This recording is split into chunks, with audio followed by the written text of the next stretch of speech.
এলা তো নড়াছাড়ি লেলে ভাঙে ভাঙে ভাঙে এলা খোলা গাছ দিয়ে বানাইছেন নাকি দেখ না তাই বুঝিতে একটা ঠেলা দিলে ভাঙে যাবে এলা চিকু চিকু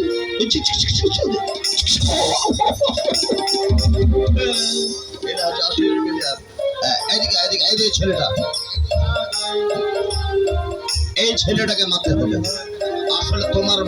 তোমার আদবের অভাব আছে এই তোমার পদার্থ না অপদার্থ সেনা ভাই এই ছেলেটাকে মারিবার জন্য এত কাল গহমাটার কি দরকার ছিল এটা একজন ভেপিয়া সাপটা যথেষ্ট দিল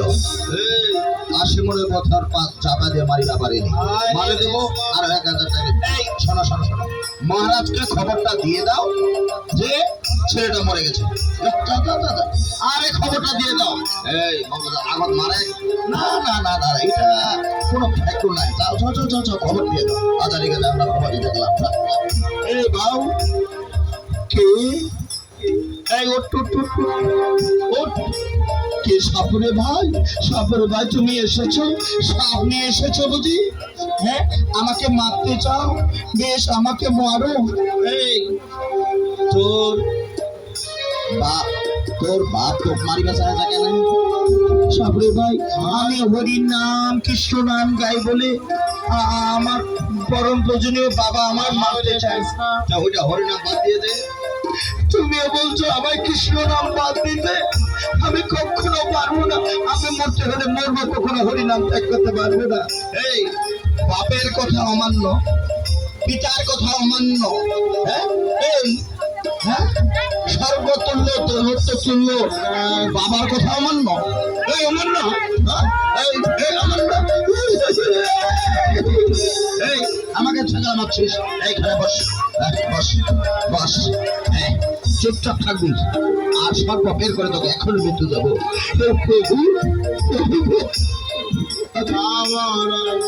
আমি কি করবো প্রভু আজ আমার পরম বচনীয় পিতাশ্রী সর্পের মৃত্যু দিয়েছে সর্প দংশনে আমি মরবো কিন্তু এতটুকু আশীর্বাদ করো প্রভু ওই মৃত্যুর সময় যেন আমার কোনো ভয় না থাকে আমি যেন কৃষ্ণ নাম হরিনাম গাইতে গাইতে মরতে পারি মরিবা চাইছি তো আচ্ছা ভালো ভালো ভালো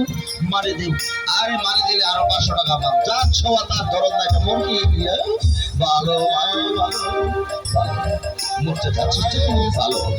এই দেখো তোকে এক্ষুনি মৃত্যু দেবো এক্ষুনি এই দেখিস দেখিস এদিকে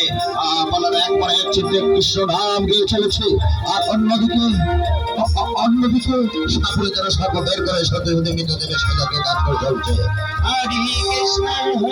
কৃষ্ণ কৃষ্ণ কৃষ্ণ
সর্প কিছুতেই যাচ্ছে না প্রহ্লাদের দিকে কারণ অন্তর্যামী প্রভু ভগবান শ্রীকৃষ্ণের নজর পড়েছে সর্পের দিকে তাই তো সামনে না দিয়ে শুধু পিছনের দিকে চলে যাচ্ছে একসময় বিরক্তি হয়ে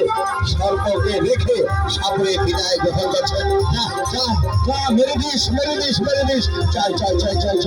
কিন্তু অন্তর্যামী প্রভু ভগবান শ্রীকৃষ্ণ তার ভক্তকে কি করে বাঁচিয়ে নিল তার সাথে দেখুন হরে কৃষ্ণ কৃষ্ণ হরে হরে